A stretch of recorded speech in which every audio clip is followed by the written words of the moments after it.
Buenos días a todas. Creo que somos puras mujeres. Les agradezco por la asistencia, por el esfuerzo y la perseverancia considerando la complejidad de la plataforma.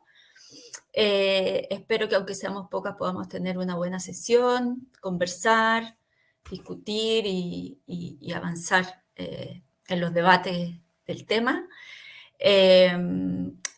Y son 3 ponencias las que vamos a presentar en esta mesa que hemos llamado Trabajo remunerado y no remunerado en tiempos de pandemia, reflexiones del contexto neoliberal chileno, y empieza Rosario Undurraga de la Universidad Finisterra. Así que adelante, Rosario. Muchas gracias. Y yo te aviso lo de los tiempos. Ya.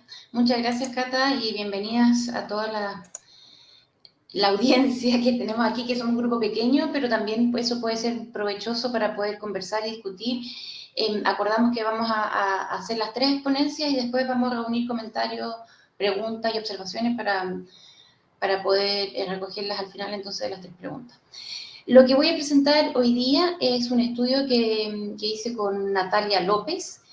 Ella se disculpa en este momento que está en Inglaterra con otro horario y en otra actividad, pero es un artículo y una investigación de ambas, en que analizamos las medidas del gobierno chileno durante la pandemia del COVID-19 con una perspectiva o con un lente relacionado con género y cuidados. Entonces, en términos generales, cuando hay tiempos de crisis, como guerras, pandemias, desastres naturales, en general, la carga de trabajo de cuidado aumenta y esta es generalizada, es decir, las mujeres se llevan la gran parte de ese aumento, de ese delta de aumento del trabajo de cuidados. Y en el contexto chileno, debido a que la pandemia en Chile, una de las medidas prioritarias y tempranas en tiempos de pandemia fue el cierre de las escuelas, los jardines infantiles, las universidades, el cierre presencial me refiero, y eso significó una ausencia de redes domésticas, más el teletrabajo en un 25% de la población trabajadora, largas cuarentenas transformaron la vida cotidiana de la mayoría de las personas y eso implicó necesariamente un aumento en el cuidado y en el trabajo doméstico. Pero esta distribución de esta nueva carga de trabajo no se ha revertido equitativamente entre hombres y mujeres. Según algunos estudios, el 38% de los hombres encuestados dedicaba 0 horas a las tareas del hogar, en contraste a 14% de las mujeres, y el 71% de los hombres declararon no haber dedicado ninguna hora a acompañar a sus hijos en tareas escolares. Esto en el contexto que en pandemia aumentó mucho todo lo que son las labores domésticas y también las tareas de apoyo escolar a los hijos e hijas debido al cierre presencial de los colegios. Ahora, cuando vemos el cuidado como una organización social del cuidado, el cuidado es una tarea multidimensional que implica tareas para el mantenimiento diario de la vida y salud, del bienestar físico y emocional y en general de otros. Ahora, esta organización social del cuidado también está relacionada con la división tradicional sexual del trabajo y hay una organización social del cuidado que refiere a la distribución del cuidado entre el mercado, las familias, la comunidad y el Estado. Y vemos que esa distribución en Chile tiene un sesgo familiarista, y eso significa que las familias tienen un rol muy relevante y que se espera que muchas de las tareas de cuidado y las emergencias de cuidado se resuelvan dentro del hogar. Esto tiene implicancias en las trayectorias laborales de mujeres, tiene implicancias en los receptores de los cuidados, en este caso los niños, ancianos y los discapacitados, y también en las pensiones de las mujeres. Ahora, respecto al género y el estado de bienestar, el género y las relaciones de género se dan en contexto, en el trabajo, la familia, el Estado, la escuela, donde se construye y reproduce un determinado orden de género. Y toda política o medida pública compromete sujetos y tiempo, reflejando cuál es la diligencia del gobierno en problemas que merecen cierta atención. Ahora, en América Latina, el Estado neoliberal contemporáneo se ha caracterizado por una retórica igualitaria, para enfrentar desigualdades entre hombres y mujeres, buscando promover la participación de la mujer en el mercado laboral, pero al mismo tiempo las ubica como las principales responsables del trabajo de cuidado, resultando en una asistencia maternalista. Ahora, en el Estado chileno, a nuestra perspectiva con Natalia, las políticas públicas han sido limitadas en su perspectiva de género, lo que es coherente con un estado de bienestar residual, liberal, en que se privatiza la seguridad social y el papel del Estado es reducido. Nancy Fraser argumenta que la economía política está determinada por el género. El Estado liberal está vinculado a soluciones afirmativas a la injusticia, tratando de corregir los efectos injustos del orden social, pero sin alterar el sistema subyacente que lo genera. Es decir, muchas de estas medidas que vamos a presentar, nosotros llamamos que han sido como medidas parche, porque apuntan al tipo de Estado que tenemos y no son soluciones afirmativas más de fondo. Y esto en el contexto que Chile es uno de los países más desiguales de América Latina, y en el gobierno actual de Sebastián Piñera ha predominado una visión conservadora de género, lo que tiene su impacto en las políticas públicas. Por tanto, hay gran esperanza en esta nueva constitución que se está escribiendo con paridad de género para establecer reglas básicas que fomenten la equidad de género. Entonces, ese es un contexto para explicar el estudio que realizamos. ¿Cuál fue la metodología que hicimos? Este es un estudio exploratorio descriptivo con el objetivo de identificar las medidas del gobierno chileno en materia de cuidado y equidad de género durante la pandemia del COVID-19 y al mismo tiempo explorar las experiencias de posibles beneficiarios de estas medidas. Y para ello utilizamos dos métodos. Un primer método fue una revisión sistemática. Esta fue una búsqueda en línea de los medios y la prensa nacional de medidas gubernamentales relacionadas con el cuidado y la equidad de género, publicadas entre el 1 de marzo y el 31 de julio del 2020. El 1 de marzo, porque ese fue el periodo en que comenzó la pandemia, y el 31 de julio es la cuenta anual del presidente, en este caso Sebastián Piñera. Hicimos en ese periodo una revisión sistemática de medios nacionales como la Red Cooperativa, el Biobío, La Tercera, el Diario Financiero, EMOL, el Diario Oficial, y los sitios web del Ministerio de Igualdad de Género y Mujer del Ministerio de Desarrollo Social. Y posterior a esto hicimos entrevistas remotas, semiestructuradas, a 10 mujeres de clase media y baja de Santiago de Chile, entre edades entre 28 y 63 años, para explorar su experiencia como potenciales beneficiarias de las medidas estatales en pandemia. Hicimos unas entrevistas en noviembre y diciembre del 2020, que fue la primera ola, digamos, y en mayo del 2020, que fue la segunda ola. Nuestra muestra de las entrevistadas, o sea, de la parte cualitativa, vemos aquí que la mitad está trabajando, la otra mitad no está trabajando, algunas tienen hijos, otras no, el 40% convive o está casada, el otro 60% está separada o soltera. Hay profesoras, recepcionistas, psicólogas, técnicas, dueña de casa, meseras, técnica en párvulos, depiladora, cajera de banco. O sea, tratamos de una cierta variedad dentro de este grupito. Ahora, respecto a la revisión sistemática, que hicimos esta revisión con un foco en palabras claves como cuidado, niños, familia, género, Piñera, COVID, pandemia, una serie de palabras claves para resultar en esta búsqueda, lo que significa que si hubiéramos buscado con otras palabras claves, quizás nos hubiera salido otra cantidad de resultados. Pero tomando en cuenta las palabras claves que se relacionaban con equidad de género y cuidados en pandemia, obtuvimos 27 medidas en torno a lo económico, las dividimos por foco y el público objetivo. Que estas 27 medidas económicas apuntaban a trabajadores, empresas, familias, mujeres y cabezas de familia, en 37 relacionadas con género y cuidado, que básicamente estaban focalizadas para mujeres o mujeres víctimas de violencia o trabajadoras, 7 respecto a salud, 2 respecto a vivienda, 6 restricciones de movilidad y 5 otras, con un total de 84. Hacemos notar entonces que el mayor número se refiere a equidad de género y cuidado, porque las palabras claves para hacer esta búsqueda eran esas, algunas que tuvieron relación con cuidado, con género, etc. Aquí hay un detalle un poquito mayor de a qué se referían con esta medidas de equidad de género y de cuidado, algunas de ellas tienen que ver con la violencia doméstica, con las deudas de la pensión alimenticia, con buenas prácticas con enfoque de género en empresas para prevenir la violencia, guías para mujeres emprendedoras y la ley de crianza protegida.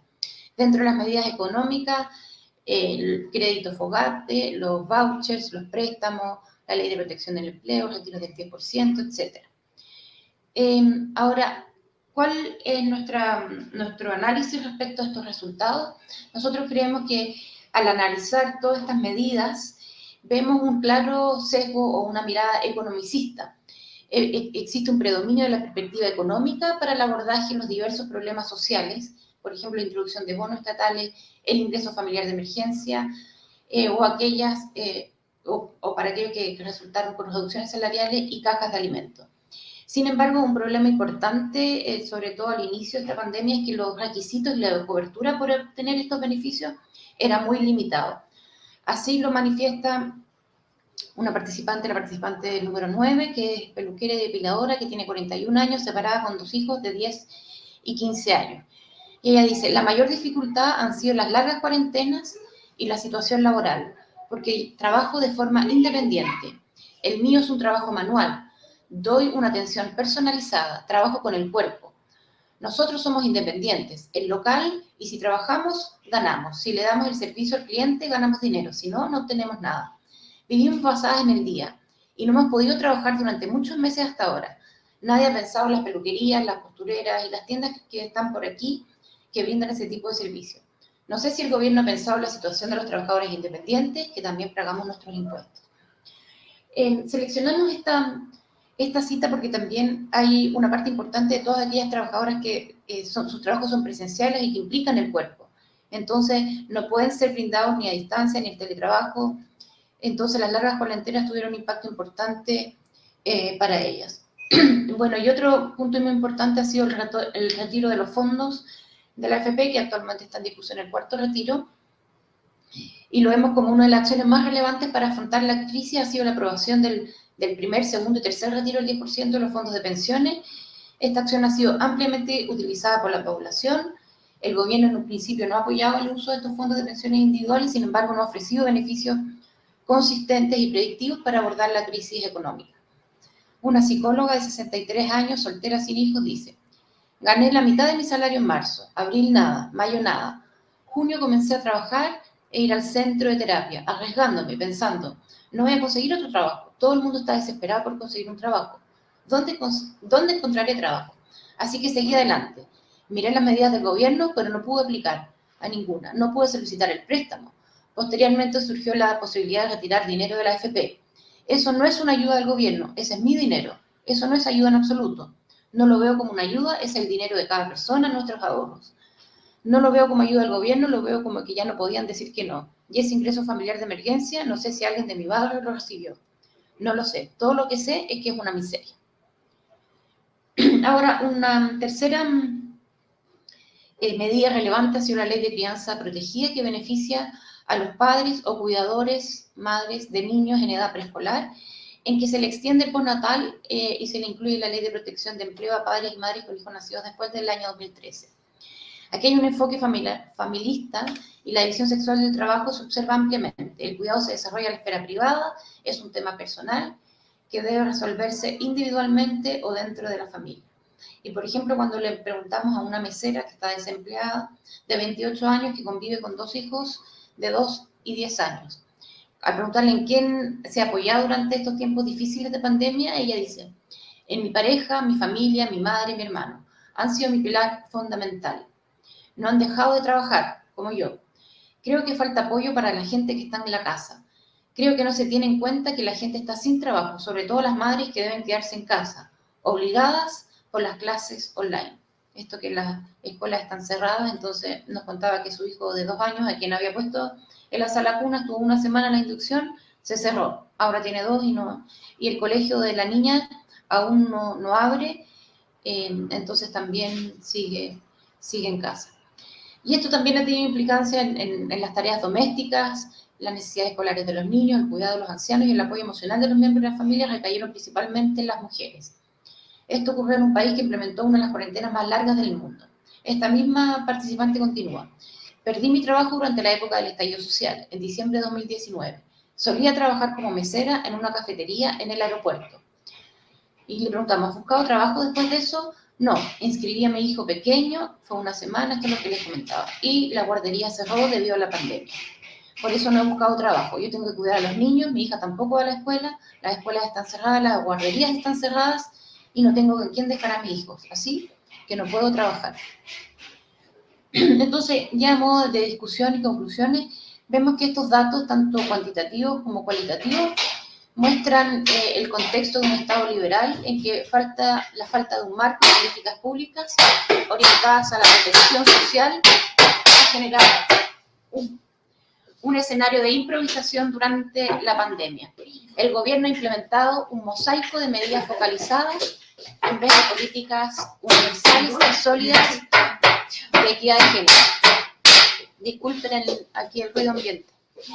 Destaca la ley de crianza protegida que proporciona licencia parental extendida y pagos por seguros de empleo, pero los requisitos asumen formalidad laboral que no todas las mujeres tienen, y estos beneficios son para el periodo de emergencia pandémica, que excluyen a otras poblaciones como las personas mayores dependientes y o discapacitadas, y mantienen el enfoque en una solución privada de cuidado. El sesgo familista es claro, se asume que las responsabilidades de cuidado se resuelven dentro de la familia y el Estado tiende a mantenerse al margen. Entonces, con esto queremos ver que no es que no han habido medidas ni acciones respecto por parte del gobierno, sino que han habido muchas parcializadas, pequeñas parches que han tratado de suplir algo que de fondo no se resuelve. Y es que finalmente las familias y las personas que están con temas de cuidado deben responderla ellas mismas. Ese es el punto central de la presentación. Muchas gracias. Súper, gracias Rosario, y además súper bien en el tiempo, no te avisé porque ya estaba justo terminando, súper interesante. Voy a hacer entonces yo la presentación, te pido a la Claudia si me puede verlo el tiempo. Perfecto. Yo te ¿Puedes? veo el Vale, está tiempo. a Sí. los 15. Ahora, pero espérame que cargue esto.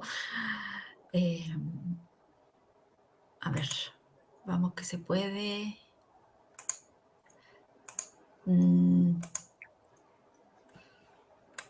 ¿Se ve ahí el PowerPoint? Está cargando. Ahí sí.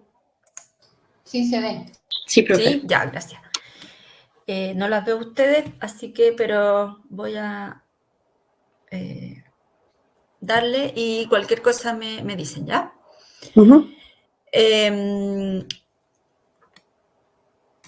Bueno, el trabajo que estoy presentando lo hicimos con dos personas más que son tesistas, Valentina Cabeza y Fernanda Ramírez, y trabajamos también centrándonos en el tema de las madres teletrabajadoras, es decir, mujeres que a partir de la pandemia, las políticas de encierro políticas de encierro, políticas de enclaustramiento a partir de las cuarentenas, ¿no es cierto? Iniciaron su actividad de teletrabajo, es decir, cambiaron del trabajo remunerado en un espacio laboral externo al hogar y se fueron a teletrabajo en sus hogares. Voy a pasar más rápido por esta parte más contextual porque Rosario ya ha comentado algunas cosas, pero bueno, el contexto del estudio tiene que ver con el COVID, ¿no es cierto? Y las políticas implementadas o las políticas no implementadas en este contexto, ¿no? Y ahí podemos ver que en Chile la crisis por COVID está... una de las cosas que hizo fue exacerbar las desigualdades preexistentes que tenían que ver con bueno, la desigualdad social, económica, de género, de los cuidados de los territorios y de clase, ¿no? Por tanto, la pandemia y las medidas y sus impactos tienen impactos, consecuencias negativas en distintas dimensiones de la vida cotidiana de las personas, pero particularmente de las mujeres, ¿no? Como el tema del aislamiento, la violencia, el aumento de las jornadas laborales, las pérdidas de empleo, la pérdida de empleo de las mujeres en nuestro país ha sido importante y fuerte, ¿no? Aumentando también la carga de trabajo de cuidado y también los impactos psicosociales negativos.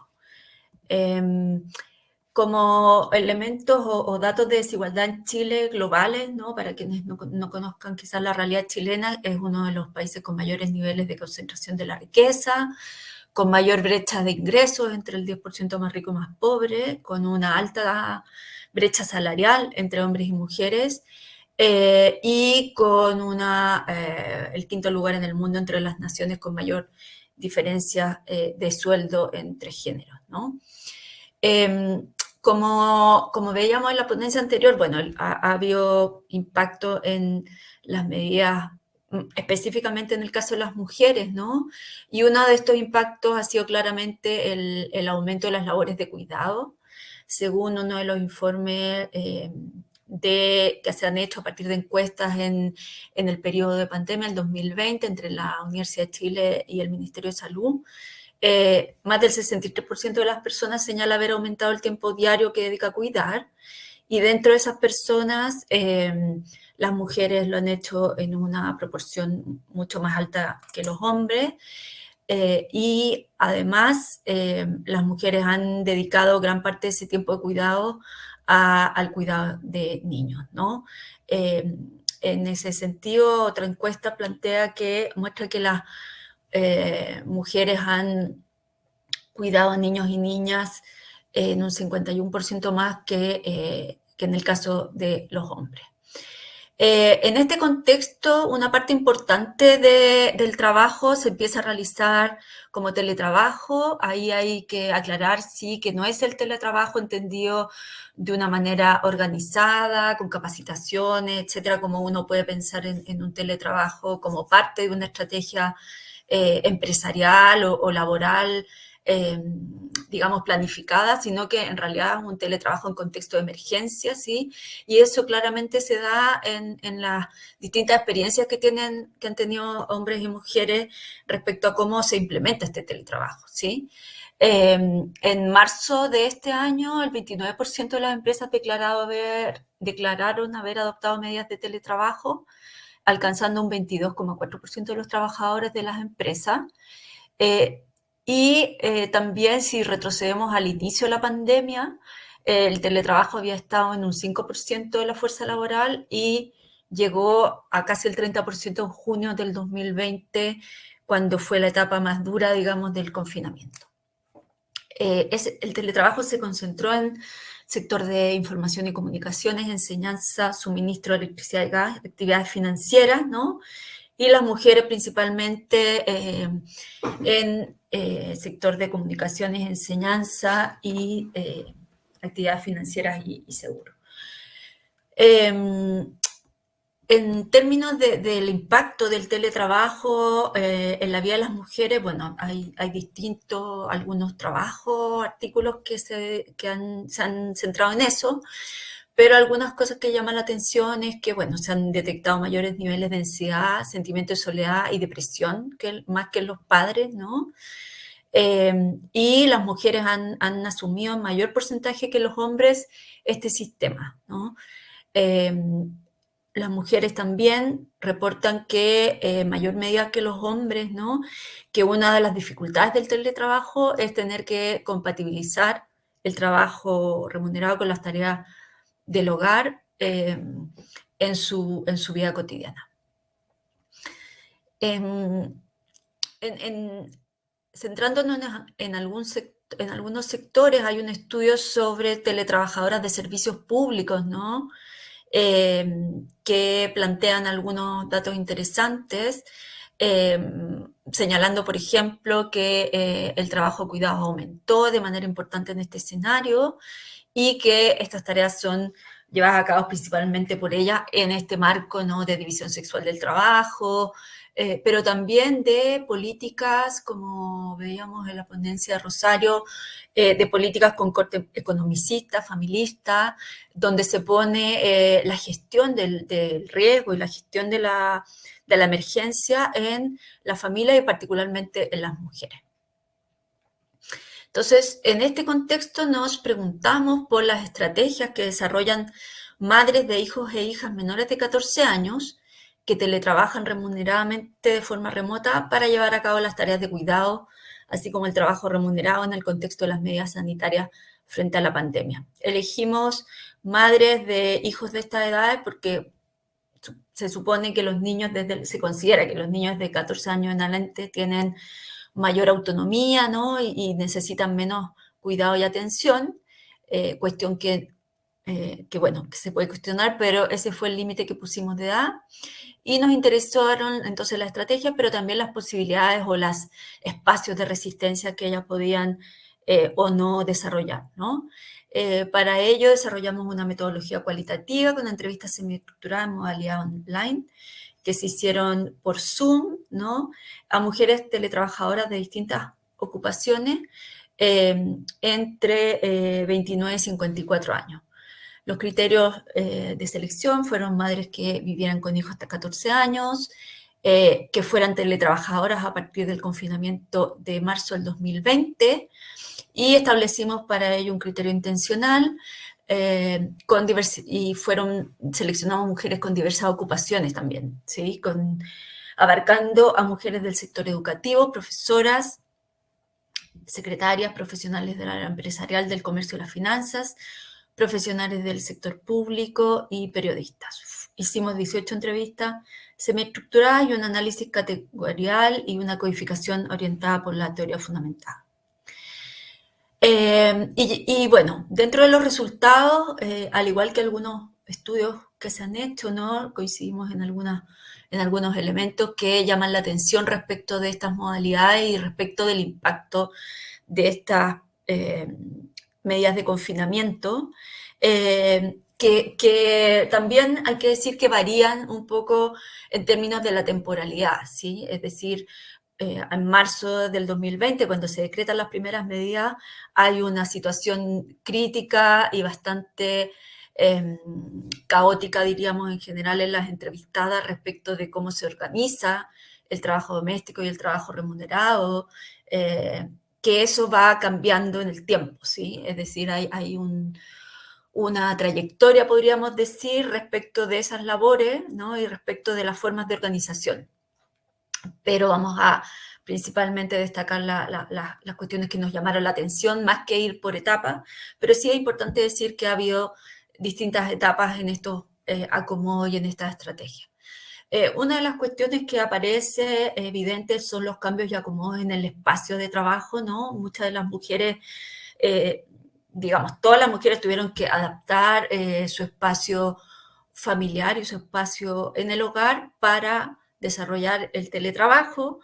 Esto varía de acuerdo al tipo a la conformación familiar, ¿no? El número de miembros de la familia y también al nivel socioeconómico, es decir, hay madres que tuvieron más recursos económicos para contratar servicios de internet, para comprar equipamiento, para capacitarse y también para tener espacios específicos para poder desarrollar el trabajo, muebles, sillas, etcétera, y otras que no, ¿no?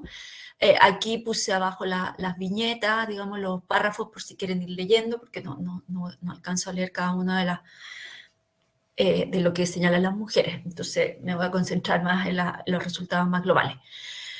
Todas reportan también mayor carga de trabajo, ¿no? Y en la mayoría de los casos se menciona esta sensación de inestabilidad que varía de acuerdo al día, sobre todo al inicio, ¿sí? Al inicio de la pandemia y del encierro, está esta sensación de que hay mayor carga de trabajo en los distintos ámbitos, tanto de cuidados como en el trabajo remunerado, en que se traslapan las actividades y en que se deben hacer distintas actividades a lo largo del día y varias al mismo tiempo, ¿no?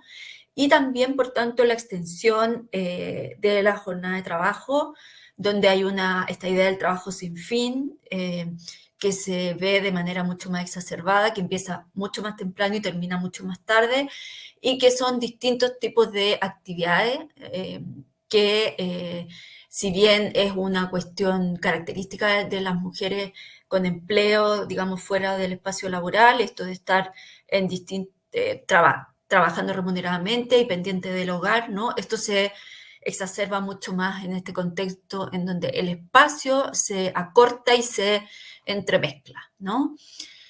Hay una recarga y ausencia a los límites del tiempo de trabajo, ¿no?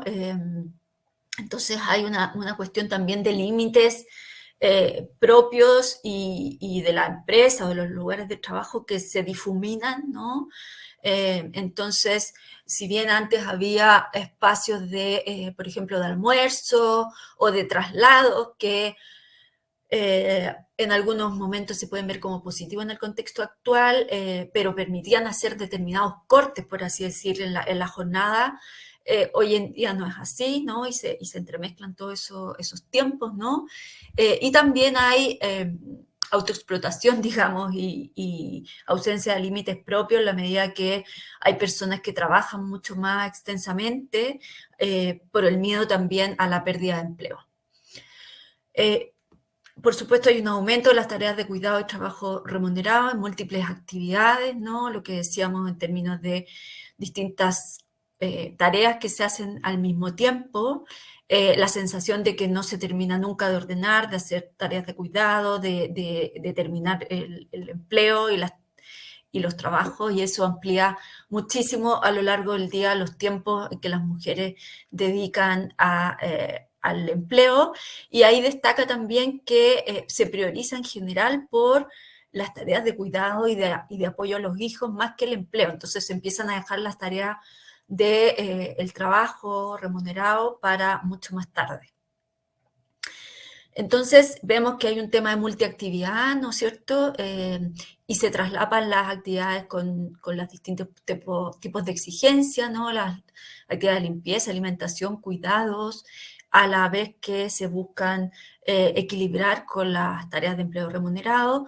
Y hay una doble presencia, ¿no? Esta idea de que se está en distintos ámbitos, además de las distintas tareas. Una parte muy importante del tiempo que dedican las mujeres, del tiempo concreto, pero también del tiempo mental y de la energía afectiva, diríamos, está centrado en el apoyo escolar, con el cierre de las escuelas y la poca planificación por parte de los colegios, más allá del gran esfuerzo de las profesoras, ¿no?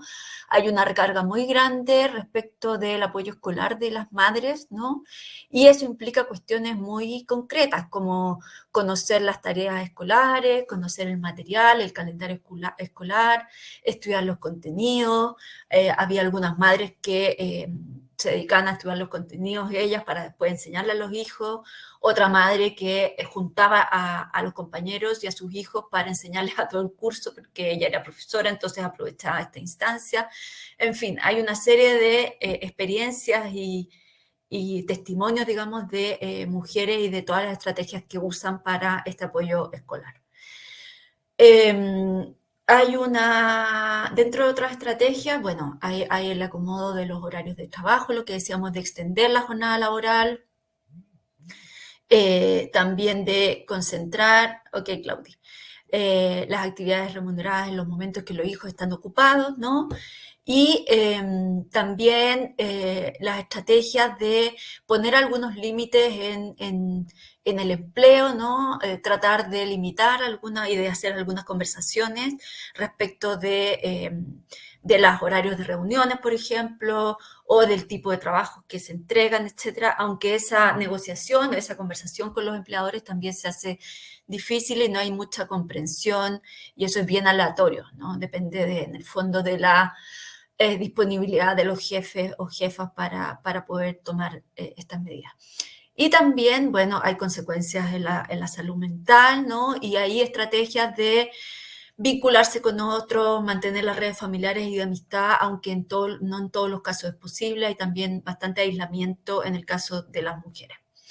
Nos preguntamos también por las resistencias, si es que hay alguna resistencia, si es posible llamar las resistencias, ¿no? Y ahí encontramos algunos espacios de resistencia que desarrollan las mujeres que permiten subvertir o cuestionar algunos tiempos, algunos espacios y cuestionar en cierta medida los límites y la obligatoriedad de los cuidados y la maternidad y el mandato de la productividad sin fin, ¿no es cierto? Y ahí Sobre todo las resistencias tienen que ver con intentar manejar los tiempos propios, ¿no?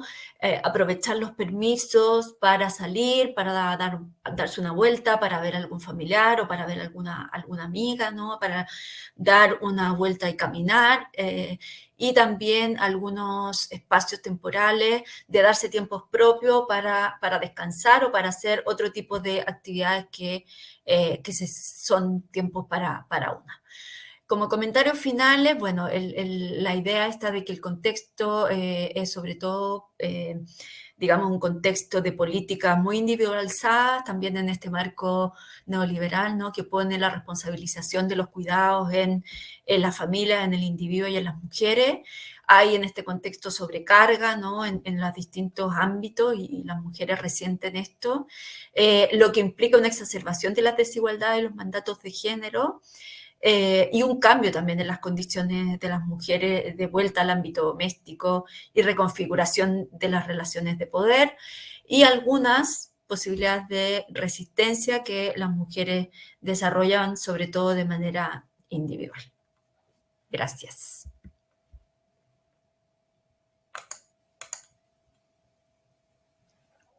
Gracias, Cata. Súper bien en el tiempo también. Muchas gracias. Claudia, entonces, cuando empiece yo te aviso. Ya.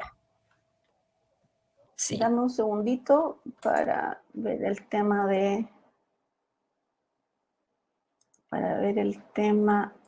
de mi presentación.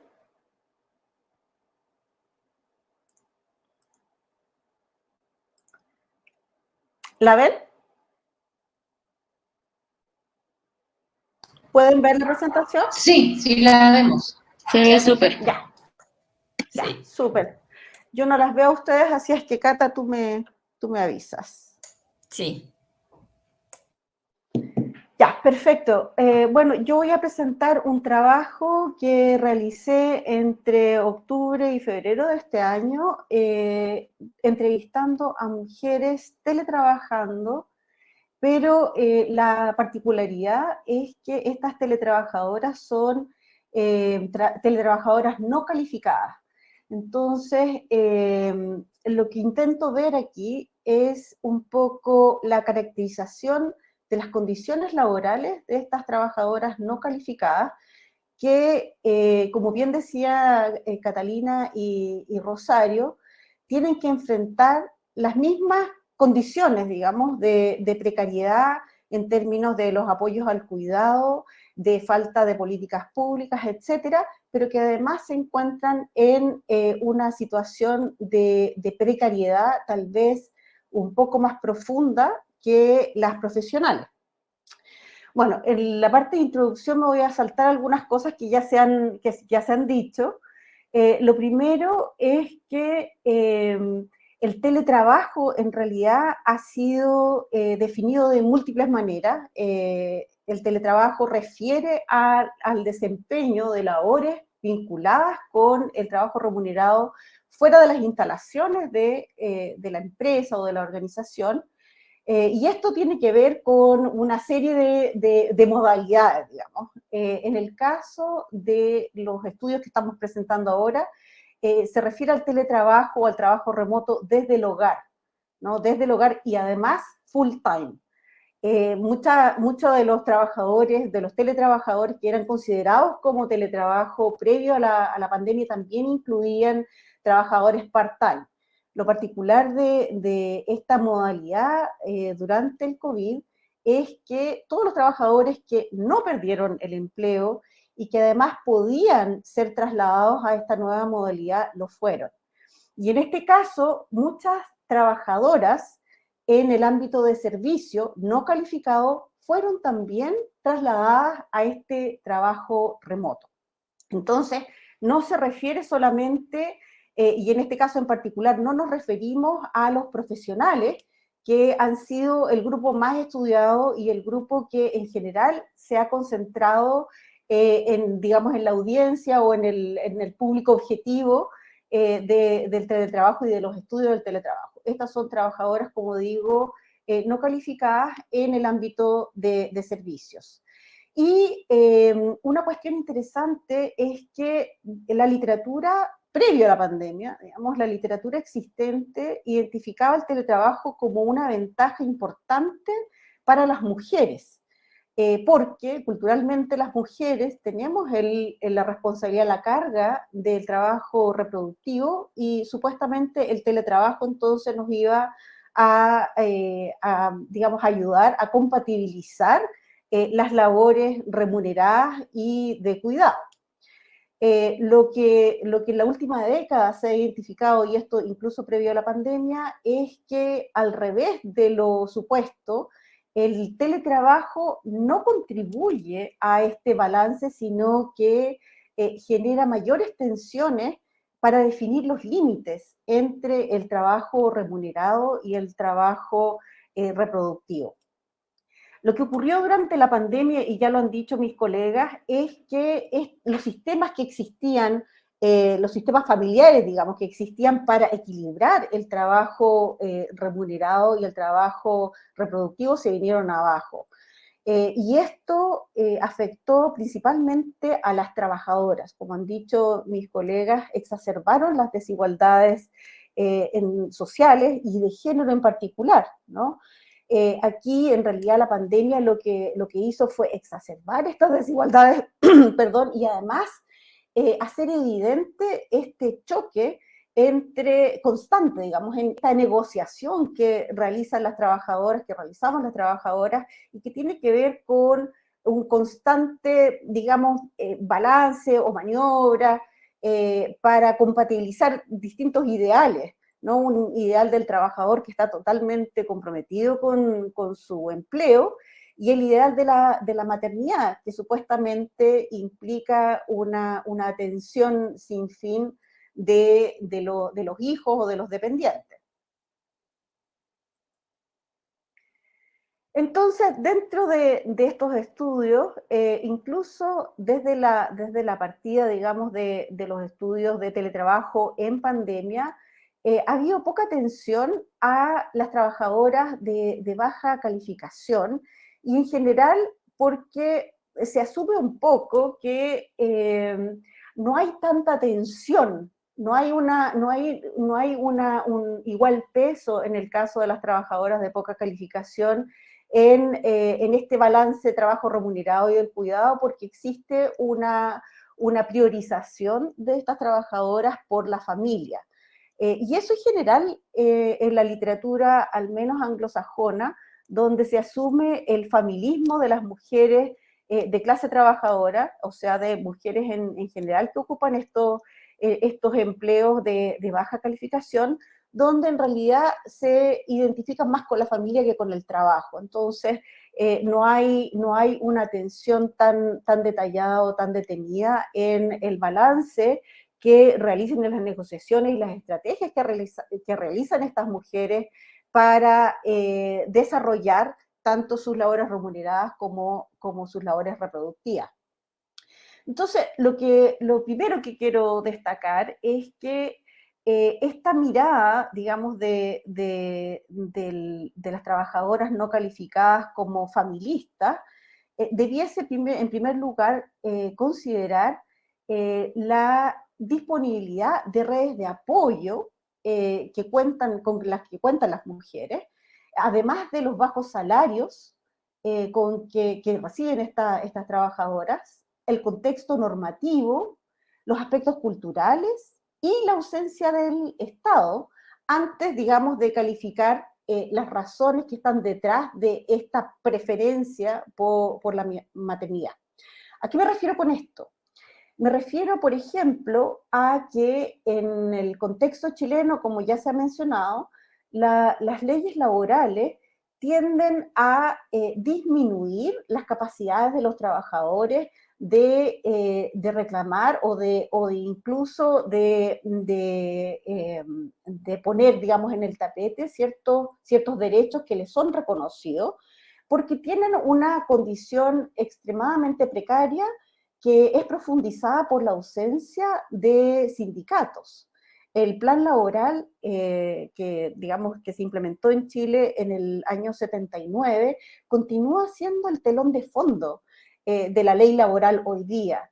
Y esto quiere decir que se privilegia el funcionamiento de la empresa en contra o en desmedro de los derechos de los trabajadores. Entonces, y también, digamos, la ausencia de asociaciones colectivas que puedan representar a estos trabajadores y a sus demandas. Entonces, los trabajadores en general se encuentran en estas condiciones más bien precarias, y aquí, digamos, cuando analizamos el contexto de las mujeres que trabajan en estos trabajos sin calificación, nos encontramos entonces con un contexto de mayor precarización, ¿no? Y si a esto se le suma que efectivamente en Chile digamos, las labores del cuidado son consideradas labores femeninas, y que existe una virtual ausencia del Estado digamos, el apoyo o redes de apoyo, en la proporción de redes de apoyo para la compatibilización de estas labores. Entonces tenemos, en el caso de las mujeres sin recursos materiales, una situación realmente precaria, en el sentido de que en la ausencia de estas redes, digamos, de protección del Estado, las mujeres tienen que confiar en las redes personales. Y eso es una cuestión que también caracteriza el contexto nacional chileno, donde se ha, por lo general, individualizado la solución de estos problemas del cuidado. No solamente se ha individualizado, sino que también se ha asignado como virtualmente femenino. Entonces son las mujeres en particular e individualmente las que tienen que solucionar estos problemas y estrategizar para poder conciliar o balancear estas distintas labores.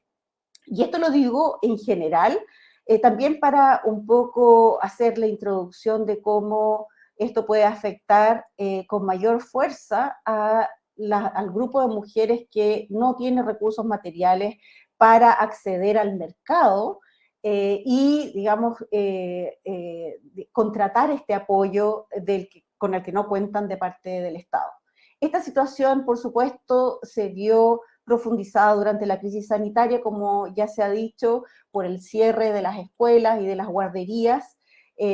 Rosario ya mencionaba en alguna de las entrevistas la situación de una mujer de clase trabajadora que simplemente no podía participar en el mercado del trabajo porque tenía que cuidar a sus hijos menores. Y eso, creo yo, también está como telón de fondo en las entrevistas que realicé, digamos, con estas trabajadoras, donde la conciliación entre el trabajo remunerado y el cuidado de hijos menores fue extremadamente difícil. En algunos casos, como vamos a ver, las estrategias para conciliar estas distintas labores tenían que ver con el reclutamiento de parejas, en el caso de existir, pero también de hijos. Los hijos mayores se tuvieron que hacer cargo de los hermanos, digamos, menores, porque no había otra alternativa. Bueno, entonces el foco del estudio que realicé fue, por una parte, una caracterización de estas experiencias de teletrabajadoras de baja calificación, y en general lo que se evidencia en el estudio es una disminución de las condiciones laborales y de los derechos de las trabajadoras. Las condiciones laborales digamos, en contexto de pandemia fueron tal que la nueva ley de teletrabajo aumentó virtualmente, o digamos tácitamente más bien, la jornada laboral. Lo que hizo la ley de teletrabajo fue simplemente garantizar un derecho a la desconexión de los trabajadores. Y cuando hace eso, esto significa a la vez que los trabajadores pueden trabajar, digamos, legalmente más horas. Si la ley dice que te puedes desconectar 12 horas, esto alarga la jornada laboral, y ese, digamos, espacio difuso ha sido aprovechado por los empleadores y a eso me refiero cuando digo que se han disminuido las condiciones y los derechos laborales. Los derechos laborales también en el sentido de que han desaparecido los sindicatos, entonces las demandas que han tenido y quejas que han tenido las teletrabajadoras han sido de difícil resolución y se han tenido que estrategizar de nuevo individualmente. También se evidencia, digamos, en una caracterización general, una falta de infraestructura y equipo adecuado para el teletrabajo, que también se ha mencionado antes. Inicialmente, cuando, digamos, golpeó la pandemia en Chile y todos los trabajadores que pudieron se trasladaron a esta modalidad remota, cada uno, digamos, se batió con sus propios medios. Sin embargo, la ley, en el reglamento de la ley de teletrabajo, estableció claramente que los empleadores tenían que proporcionar la infraestructura y equipos necesarios para desarrollar el trabajo. Esto jamás se hizo y no hay fiscalización. Entonces, que se haga o no se haga no tiene mucha relevancia porque no hay consecuencias y las trabajadoras difícilmente pueden reclamar estos derechos. Este derecho, digamos, que le garantiza la ley de teletrabajo, que como digo, es bastante precario. Otro tema que observo en general, que ya se ha mencionado, es el tema de las viviendas pequeñas y de la falta de un espacio apropiado para desarrollar el teletrabajo. Estamos hablando de mujeres de baja calificación, de clase trabajadora, vale decir, de escasos recursos en general. O sea, el promedio de ingresos de esta trabajadora está por debajo de los 400.000 pesos. Entonces, dentro de estas viviendas, que son en general muy pequeñas, tienen que buscar espacios dentro de sus dormitorios o en una esquina de un comedor para teletrabajar, y a esto se suma una segregación urbana y un aislamiento mayor, diría yo, que teletrabajadoras profesionales, en el sentido de que la ciudad de Santiago es una ciudad tremendamente segregada y las trabajadoras de baja calificación, por lo general, al menos todas las que entrevisté, viven en sectores, en barrios alejados del centro de Santiago y en estos barrios que no tienen servicios públicos, no tienen por lo general bancos o hospitales, etc. Entonces, esta segregación urbana pesa aún más en el tiempo de pandemia, ¿no? Y en el sentido de aislamiento de las trabajadoras, de los compañeros de trabajo y de las relaciones en general. Llevo 15 minutos, así que voy a empezar a apurar.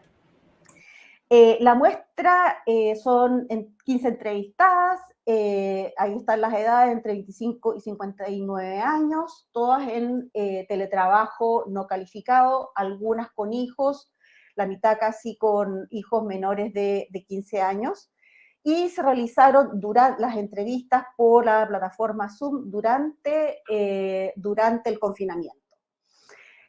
Una cuestión interesante, para saltarme al tiro a los resultados, fue, que quiero resaltar al menos aquí, fue que por una parte las teletrabajadoras identifican una característica de su teletrabajo, y es que ellas tienen que pagar por hacer el trabajo, y con esto se referían al hecho de que, como mencionaba antes, los empleadores no proporcionaron los instrumentos, los equipos necesarios para desarrollarlo.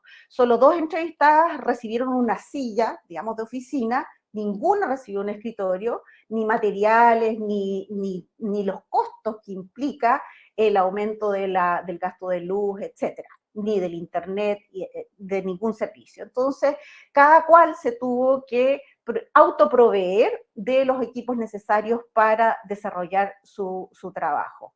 A la vez, muchas identificaban el ahorro que significaba el costo del pasaje. El transporte público en Santiago es muy caro y en el caso de estas mujeres que reciben, muchas de ellas, el sueldo mínimo, para una persona el costo del transporte mensual es casi un 10% del sueldo mínimo para una persona. Bueno, aquí tengo una cita de una de las trabajadoras que dice que el empleador no le dio absolutamente nada, sin embargo, les dieron la oportunidad de ir a buscar el computador grande de la oficina, cada cual tenía que, digamos, buscar la forma de ir a buscar el computador a su oficina.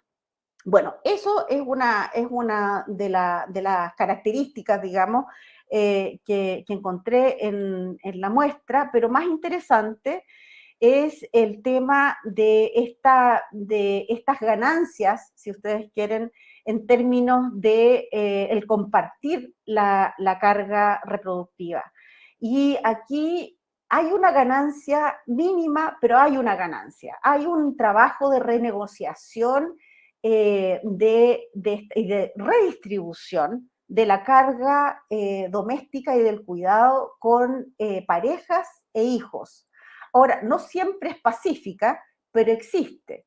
Y lo interesante es que para muchas de las mujeres era evidente que en esta situación, digamos, que era una situación extrema, todo el mundo tenía que contribuir, todo el mundo tenía que colaborar y la gran mayoría de las familias que tenían, digamos, una familia extensa de adultos, parejas o hijos mayores, se hicieron cargo.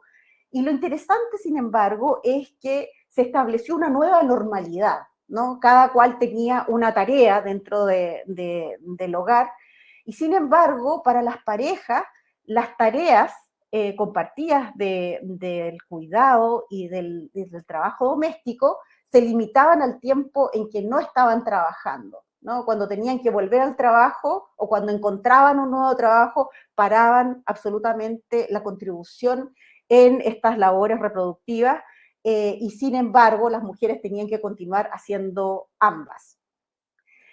Quiero simplemente, entonces esa es un segundo resultado. Estas ciertas escasas, tal vez tímidas ganancias en términos de la redistribución de lo reproductivo, pero ganancia al fin y al cabo. A mí lo que me llamó más la atención y tal vez lo más interesante es digamos, sensación de las entrevistadas de que el teletrabajo durante la pandemia les permitió volver a conocer a los hijos. Entonces, explicando esto, muchas decían que el trabajo, digamos, presencial implicaba para ellas una jornada laboral de entre 10 y 12 horas, incluyendo el tiempo de traslado. Entonces, el teletrabajo ahora es considerado y evaluado positivamente porque ganan entre 2 y 4 horas a veces adicionales, que son el tiempo de traslado. De nuevo, insisto, en general viven en barrios segregados y tienen que viajar a sus trabajos por 1 hora y media, hasta 2 horas cada, digamos, ida y vuelta. Entonces, el teletrabajo brinda esta ventaja, digamos, de ganar estas horas adicionales con los hijos.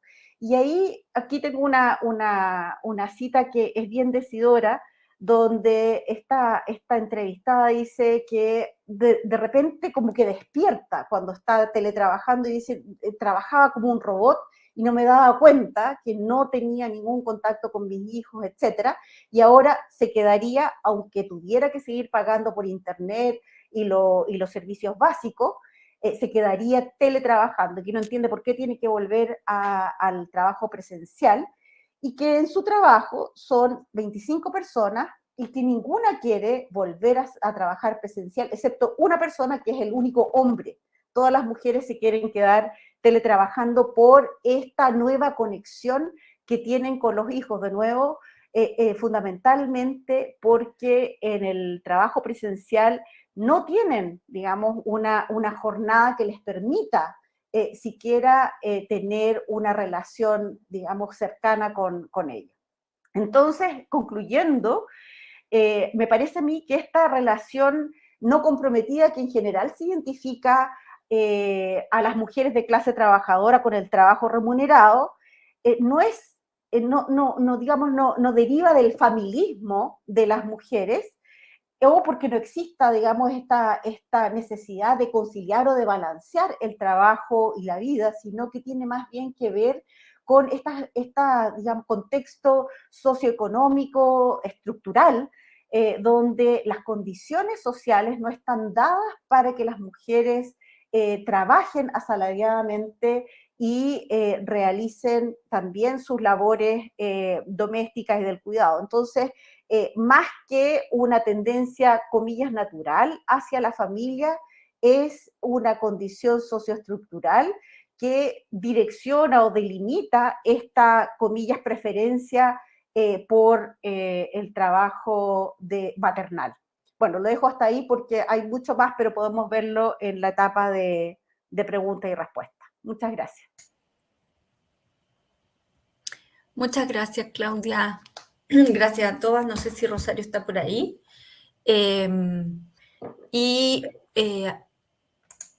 Ahora, entonces pasamos a la sección de comentarios, preguntas. Carolina está viendo por si hubiera preguntas del público asistente. No sé, Caro, si hay algo, o si alguien quiere preguntar. Y si no, también podemos comentar nosotras, pero esperemos.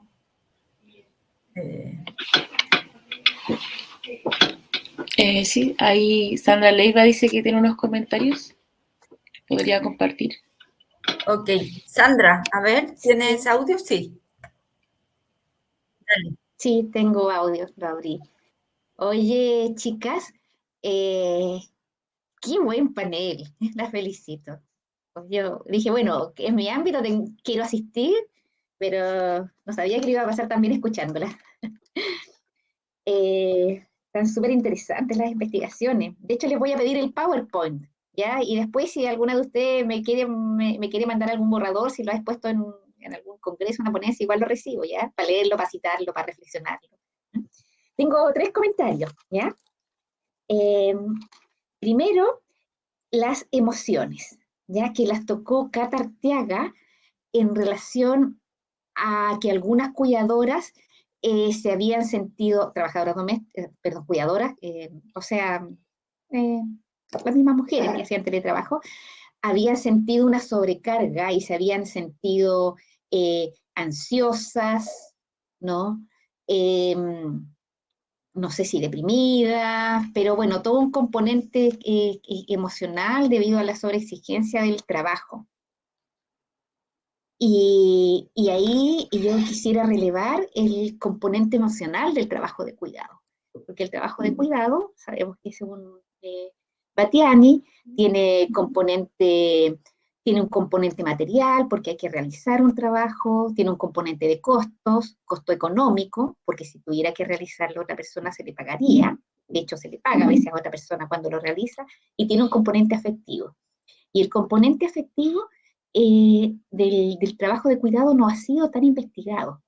Entonces es importante ahí, y en este contexto, cómo lleva un sobreagotamiento el trabajo de cuidado realizado en pandemia.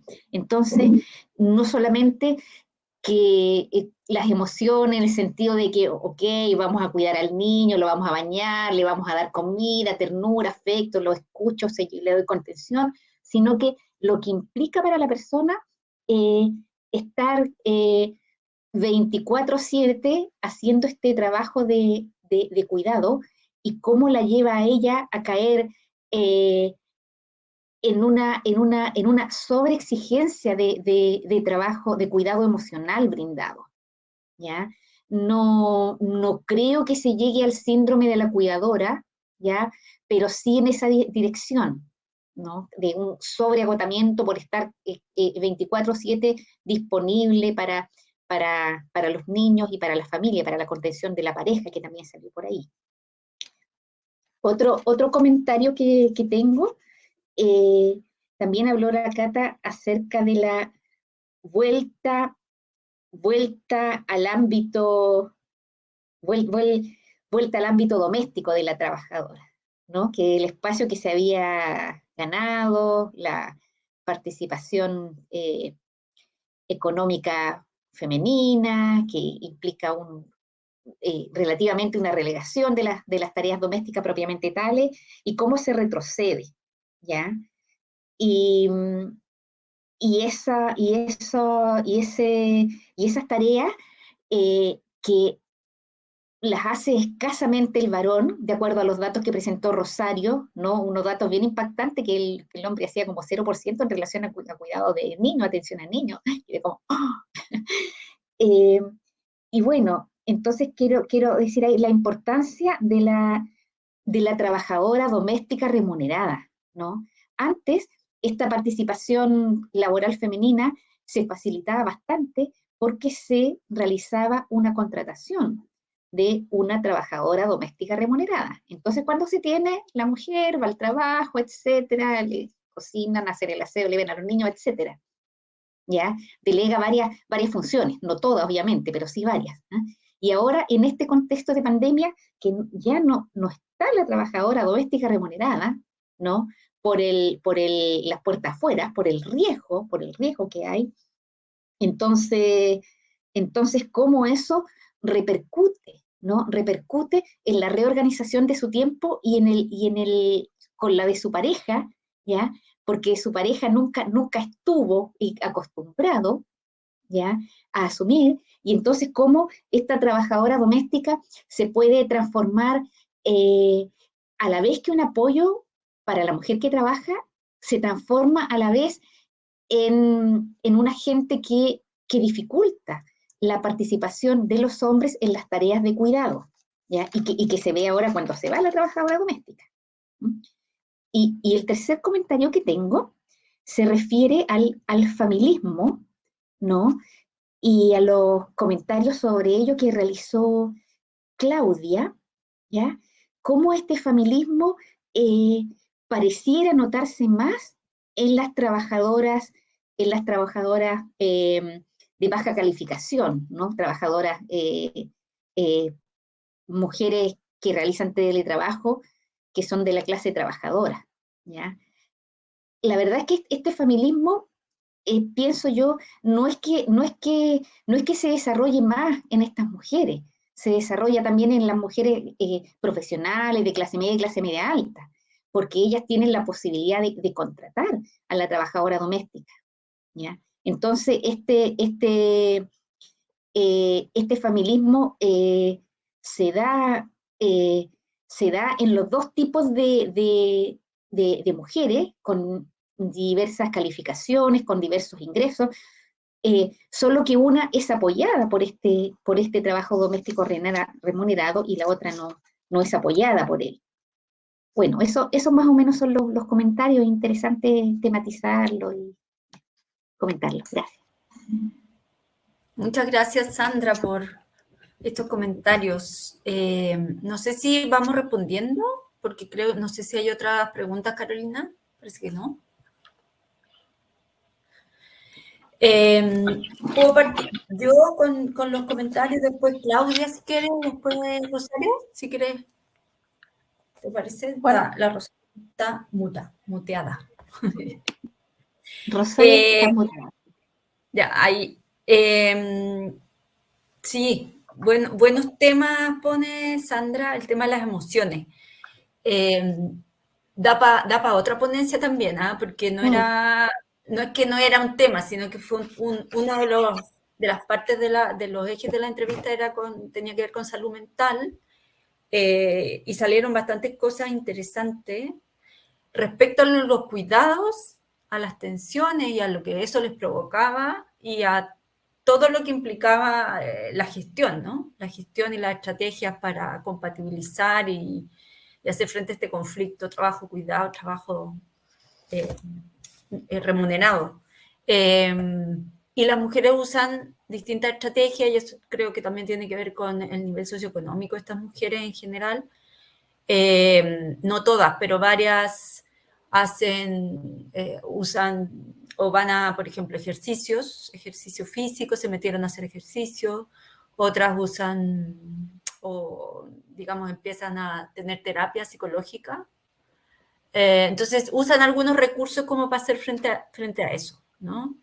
Y bueno, sin entrar en detalle, digamos, hay harto de ese material también respecto a las emociones y creo que sería interesante como poder abordarlo en algún otro trabajo, así que me diste también una buena idea de línea de profundización, porque es todo un tema.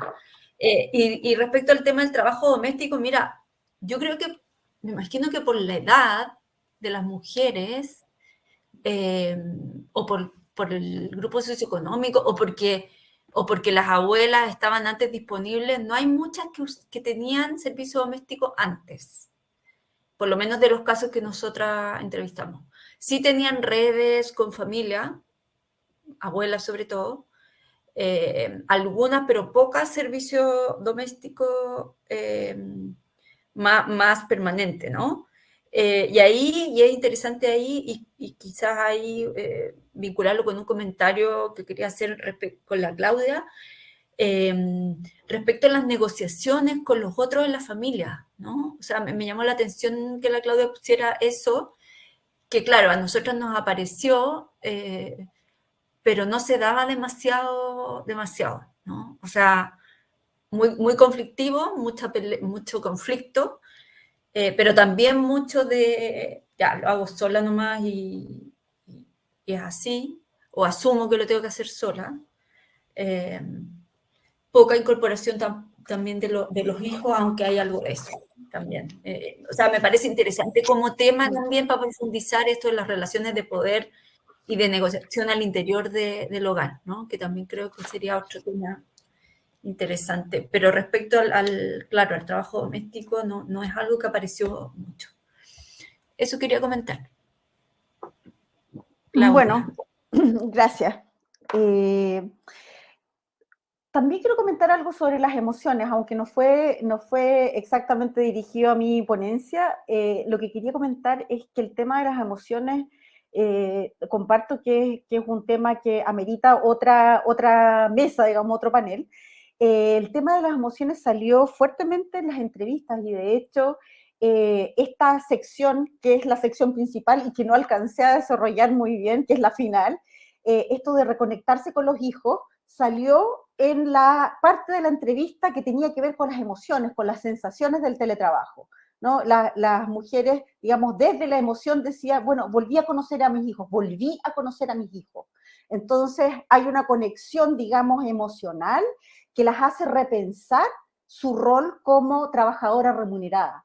Entonces, hay ahí también un riesgo, y digamos mi paper termina con eso, hay un riesgo latente de una profundización, digamos, de la ausencia de las mujeres de bajos recursos en el mercado laboral formal. Entonces, no es que las mujeres, digamos, de escasos recursos no trabajen, pero hay una alta informalidad en las mujeres de escasos recursos. Entonces, aquí estamos enfocándonos en mujeres que trabajan formalmente y que en el tiempo de pandemia se dan cuenta que este trabajo formal las tiene totalmente alejadas, y una decía, esta cita que no alcancé a leer, que decía, bueno, yo me manejaba como un robot, ¿no? Me levantaba, iba al trabajo, hacía todo lo que tenía que hacer, el viaje, etcétera, etcétera. Bueno, y si la jornada de trabajo son 9 horas y te tienes que viajar, digamos, de ida y de vuelta 1 hora y media, entonces vamos sumando. Esa vida robótica se pone en cuestión, digamos, a nivel emocional durante la pandemia. Y a eso me refiero con también el riesgo que implica para la participación laboral de las mujeres de escasos recursos, ¿no? Y un potencial aumento de la informalidad, a no ser que se planteen políticas públicas claras respecto de este problema. Pero primero hay que identificar el problema. Ese es un problema, digamos, serio que aparece en términos de las emociones. Lo segundo es que lo de las negociaciones, me pareció a mí, Cata, que efectivamente, yo decía, no siempre son pacíficas las negociaciones. Eso por una parte. Y por otra, estas son mujeres que, digamos, tienen que participar en el mercado del trabajo porque, digamos, no hay otra alternativa. Tienen que generar un salario y cuando lo pueden hacer es porque están de alguna manera apoyadas por alguien en la familia. Normalmente cuando no tienen pareja son los hijos mayores los que toman, digamos, alguna de las responsabilidades. Una de las citas que tenía refería precisamente a eso, una mujer que le pedía a su hijo de 8 años que acompañara a su hermana de 4 o 5 años a clase, porque ella no podía, porque tenía que trabajar. Las trabajadoras de baja calificación son controladas mucho más que las profesionales. Muchas de las mujeres que yo entrevisté tenían un horario súper estricto y controlado de trabajo, de conexión. Por ejemplo, el call center, tienes que firmar cuando entras, tienes 20 minutos durante el día para ir al baño o almorzar y después tienes que continuar trabajando. Entonces, realmente esas mujeres no pueden darse el lujo de ir a cuidar a la hija menor, a conectarla al computador, etc. Entonces, reclutar a los hermanos o la pareja es fundamental para hacer el trabajo, ¿no? Es bien distinta la situación de las profesionales que están teletrabajando. Entonces, las negociaciones son tensas, pero digamos no hay otra alternativa. Y lo interesante que encontré es que sí se reclutan a las parejas cuando existen, pero cuando las parejas encuentran trabajo, tienen que volver al trabajo, tiene prioridad el trabajo de la pareja. Y ahí desaparecen sus obligaciones, digamos, ya no es parte de la negociación, ¿no?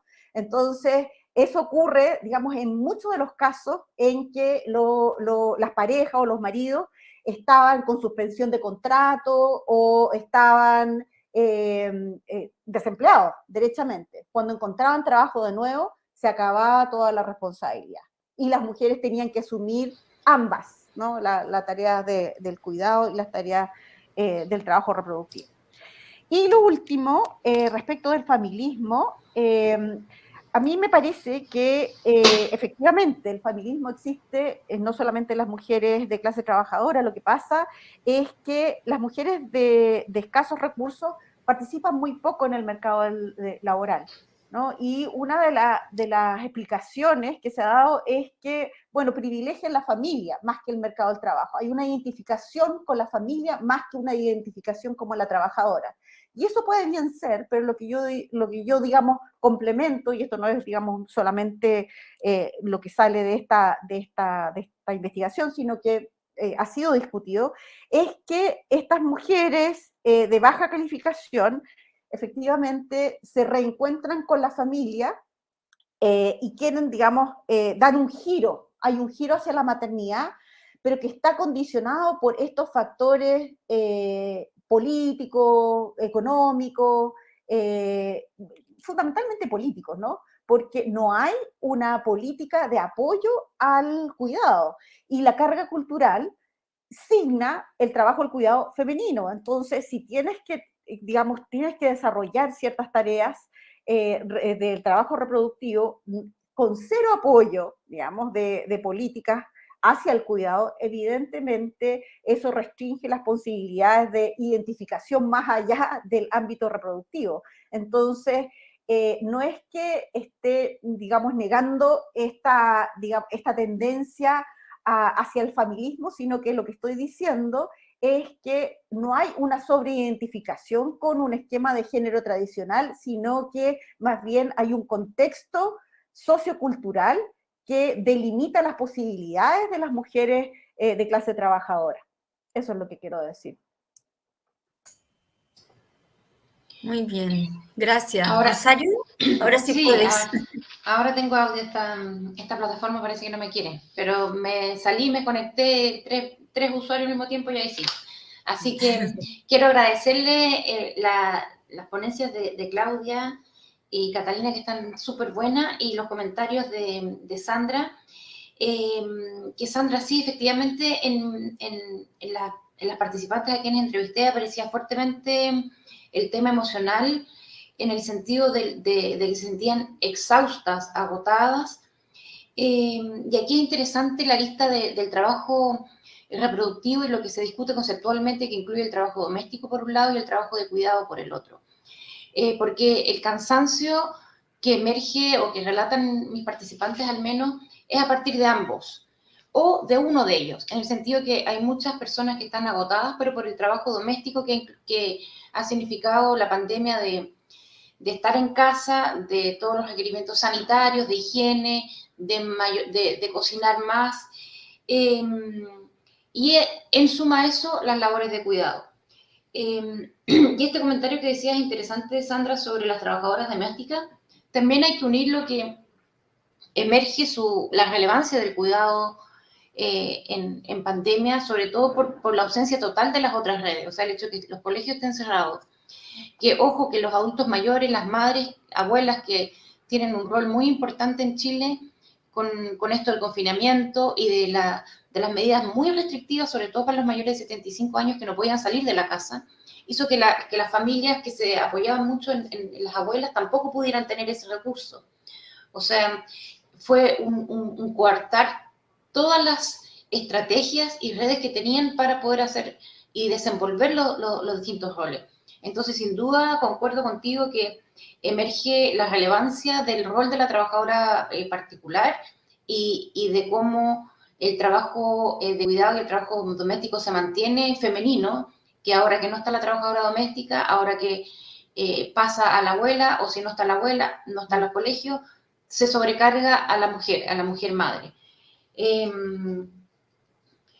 Entonces, en esta condición tan extrema, se revela de forma muy evidente la feminización del cuidado y que para poder suplir y hacer todos los roles se necesitaban a otros.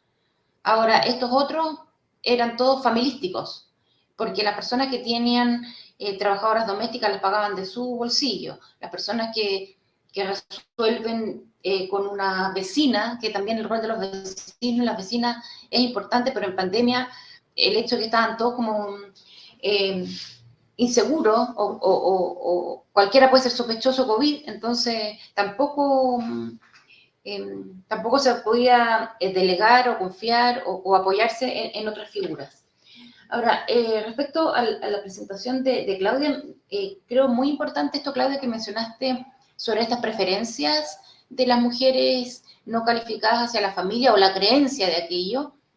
Sobre todo recordé esta postura de Catherine Hacking de las preferencias y los compromisos respecto a lo laboral, que en Chile, a mi entender, no es así, porque estas libertades o estas elecciones son constreñidas, o sea, a muchas de ellas no les queda otra opción que dedicarse a la familia, al menos lo veían en mis entrevistadas también, como estas mujeres que quisieran volver a trabajar, pero si no tienen con quién dejar a los hijos, no tienen quién realice el trabajo doméstico, quién cocine, porque también uno de los temas ha sido que mientras más personas hay en la casa, a más personas hay que cocinar y más hay que hacer.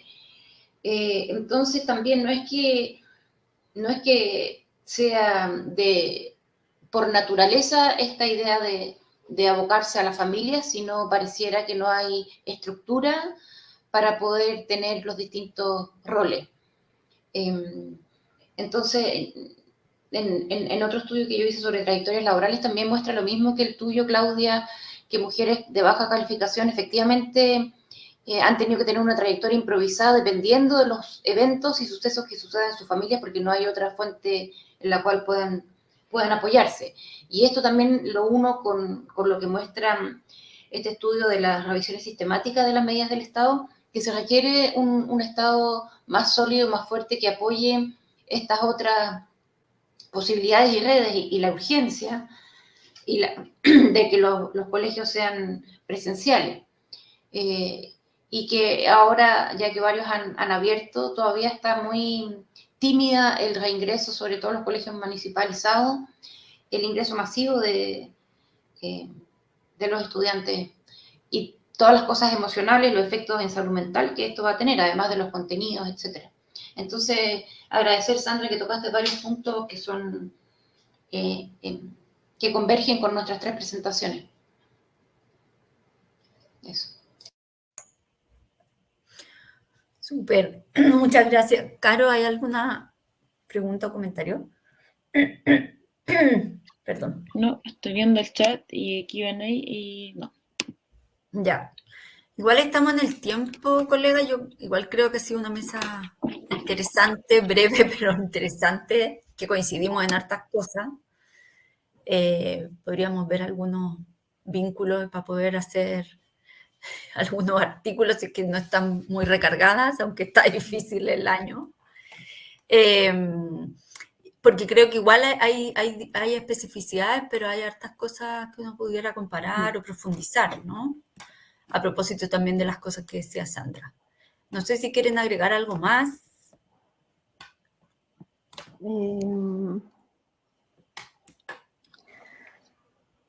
No, yo solamente quiero agradecer también a la mesa los comentarios de Sandra y también estar de acuerdo contigo, Cata, de que deberíamos generar un vínculo más estrecho para explorar estos temas que son comunes, ¿no? Porque son distintos contextos, pero se complementan muy bien. Como les decía, en el caso de mi investigación, toco con los temas que la Rosario estaba exponiendo, el tema de las políticas públicas, son fundamentales en entender cuáles son, digamos, las experiencias de las mujeres teletrabajadoras de escasos recursos, en este caso, son fundamentales. Y la identificación que tienen con el trabajo tiene todo que ver con estas políticas públicas, o la ausencia de. La ausencia, sí, también. La ausencia de políticas públicas determina cuáles son las trayectorias y las identificaciones. Y lo mismo contigo, Cata, yo creo que hay un montón de puntos. De repente cuando estabas exponiendo, yo dije, uy, esto es súper, súper similar a lo que yo voy a decir, porque hay tantas cosas en común. Así es que eso, muchas gracias y creo que sí deberíamos fortalecer este grupo para explorar puntos en común. Sí. Oye, chicas, yo también quisiera agregar lo mismo, también me interesaría colaborar porque son los temas que investigo. Mi Fondesit todavía está abierto, por el COVID pedí un año de extensión, ya a 4 años, y entonces ahí investigo las trabajadoras domésticas bolivianas, en su trabajo de cuidado que realizan, así que, y con el foco en las emociones. Así que me parece que sí podríamos hacer una colaboración. Súper. Yo también quisiera decir cómo en distintos grupos, o sea, Sandra que está con las trabajadoras domésticas, Claudia que está con las teletrabajadoras de baja calificación, y tú, Cata, con las teletrabajadoras, también tus resultados, Cata, eran muy similares a un estudio que hicimos con Claudia y con Elizabeth Simburger en teletrabajadoras académicas. Esta sobrecarga de trabajo, las jornadas infinitas, muchas cosas que están mostrando en ese grupo en particular, Cata, sucede lo mismo con estas otras académicas. Entonces, cómo hay ciertas cosas que se conectan independiente del origen, que es algo no menor, digamos, porque hay cosas que son transversales al grupo de mujeres y otras que sin duda, como estaba mostrando Claudia, las no calificadas están en una situación aún más precaria y vulnerable. Pero sí es interesante mostrar cómo la pandemia afecta a todos, pero no a todos por igual, y las similitudes de resultados. Sí, estaba pensando que a mí me llegó les debe haber llegado una convocatoria para presentar en la revista Iconos, creo, para presentar monográfico. Si alguna se anima y nos invita, no nos invita, o sea, son abiertas, obvio. Pero sería Mándalo, bueno porque a mí no me ha llegado. A mí tampoco. Mándalo. Cata, ¿a qué te refieres? ¿Para ser editora de un monográfico o para enviar artículos? Se postula un monográfico, entiendo. No leí la especificidad. Yeah. Se postula un monográfico, pero podríamos postular un monográfico sobre mujeres, trabajo, pandemia, no sé. Uy, estaría bien Sí, pues nosotros interesante. hicimos ahora eso con la polis y salió bien. Y Bueno, que tú, Sandra, presentaste ahí un Sí. artículo. Sí, hoy día a las 6 de la tarde, pero va a quedar en YouTube, supongo, ¿no? Va a quedar en No, YouTube mañana, seguramente. mañana. Ah, Hoy sí, día. mañana a las 6 de la No, tarde, sí. mañana. Mañana, Sí, mañana mañana, jueves, sí. sí. Va a quedar en Sí. YouTube. Ajá. Ya, pues estamos en contacto, muchas gracias. Gracias, Carolina, por el apoyo técnico que nos ayudaste en toda esta transmisión. Y al público, que aunque no hizo preguntas, pero que también estuvo presente, esperamos que puedan acceder a materiales. Hay muchas cosas de Claudia, Rosario, Sandra y mías también que están en internet, por si les interesa profundizar en estos temas. Así que bueno, eso, les agradezco mucho y estamos en contacto, pues. Súper. Listo. Gracias. Gracias. Gracias, Chao, chao, chao. chao. Gracias, pasaron.